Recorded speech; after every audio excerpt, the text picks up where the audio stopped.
ఒకటి గుర్తుపెట్టుకోండి రేవంత్ రెడ్డి గారు, ఈరోజు మహిళల గురించి మాట్లాడుతూ బతుకు బస్ స్టాండ్ అన్నారు చూడండి, అది చాలా బాధ అనిపిస్తా ఉంది. బట్టి గారు గౌరవనీయులు డిప్యూటీ సీఎం గారు చాలా గౌరవంగా ఉంటాం, గౌరవంగా మాట్లాడతాం.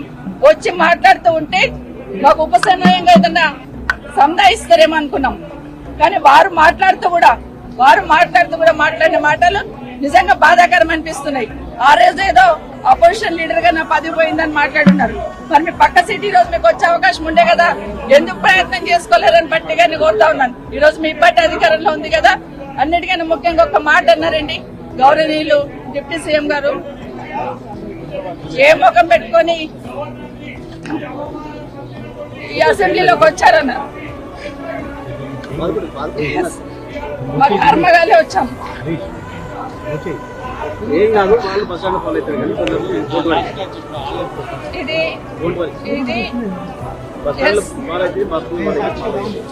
మేమేం తప్పు చేయలేదు.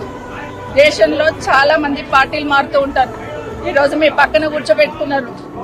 ఎన్నికలు అయిన తర్వాత మీ ప్రభుత్వం అధికారంలోకి వచ్చిన తర్వాత కేసీఆర్ గారి ఇంటి మీద ఉన్న వాళ్ళని కాకి నా ఇంటి మీద వాళ్ళతో కాల్ చేస్తామని మాట్లాడింది ఇదే గౌరవ ముఖ్యమంత్రి గారు.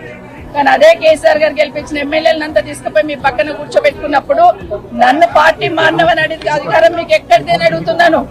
ఆ రోజు నేను పార్టీ మారినప్పుడు విత్ ఇన్ ద పార్టీలో ఏం జరిగింది, ఏ విధంగా మమ్మల్ని మెడపట్టి బయటకు గెంటేశారని మీకు తెలీదా అని అడుగుతున్నాను.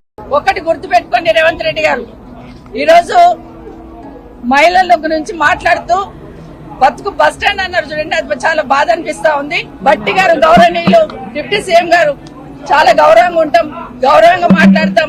వచ్చి మాట్లాడుతూ ఉంటే మాకు ఉపసంహయంగా ఏదన్నా సంధాయిస్తారేమో అనుకున్నాం. కానీ వారు మాట్లాడుతూ కూడా మాట్లాడిన మాటలు నిజంగా బాధాకరం అనిపిస్తున్నాయి. ఆ రోజు ఏదో అపోజిషన్ లీడర్ గా నా పదవి పోయిందని మాట్లాడున్నారు. మరి మీ పక్క సీట్ ఈ రోజు మీకు వచ్చే అవకాశం ఉండే కదా, ఎందుకు ప్రయత్నం చేసుకోలేరని బట్టి గారిని కోరుతా ఉన్నాను. ఈ రోజు మీ పార్టీ అధికారంలో ఉంది కదా. అన్నిటికన్నా ముఖ్యంగా ఒక మాట అన్నారండి గౌరవనీయులు డిప్యూటీ సీఎం గారు, ఏ ముఖం పెట్టుకొని ఈ అసెంబ్లీలోకి వచ్చారన్నారు.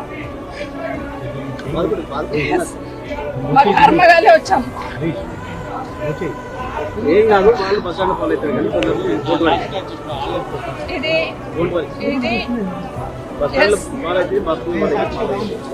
మేమేం తప్పు చేయలేదు.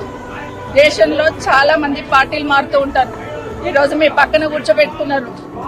ఎన్నికలు అయిన తర్వాత మీ ప్రభుత్వం అధికారంలోకి వచ్చిన తర్వాత కేసీఆర్ గారి ఇంటి మీద ఉన్న వాళ్ళని కాకి నా ఇంటి మీద వాళ్ళతో కాల్ చేస్తామని మాట్లాడింది ఇదే గౌరవ ముఖ్యమంత్రి గారు.